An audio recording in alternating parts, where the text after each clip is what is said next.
Scientist असतील, technocrats असतील, या सगळ्यांनी एकत्रित आमची जी बैठक व्हायची त्याच्यामध्ये पहिलं वाक्य त्यांचं हे असायचं की आज जे याच्यामध्ये आपण यश मिळवलं, या यशाचे मानकरी हे सगळेजण आहेत आणि यांच्या सामुदायिक कष्टानं सांघिक पद्धतीनं या देशाला आज हे यश मिळालेलं आहे.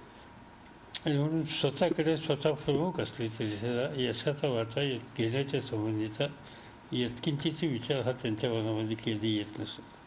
हे ग्रस्त अत्यंत साधे, शुद्ध शाकाहारी. वेळ जर मिळालाच तर त्यांना सतार वाजवण्याच्या संबंधीची अतिशय आवड होती. ती सतार वाजवण्याच्याबद्दलची कामगिरी कार्य त्यांच्याकडून होत असे आणि जे काही त्यांना वेतन मिळत असे त्या वेतनाची बरीच रक्कम गरीब मुलांच्या शिष्यवृत्तीच्यासाठी देत असे. आणि एक आगळं वेगळं अशा प्रकारचं व्यक्तित्व आणि नव्या पिढीला प्रेरणा देणारं कलवांच्या रूपानं मी अनेक वर्ष पाहिलं.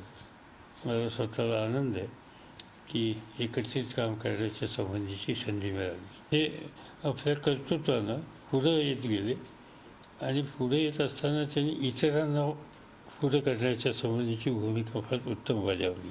मंत्री म्हटल्याच्या नंतर अधिकाऱ्यांनी मंत्र्यांना संबोधन करत असताना सर किंवा असं म्हणून दररोजचे बोलायचे.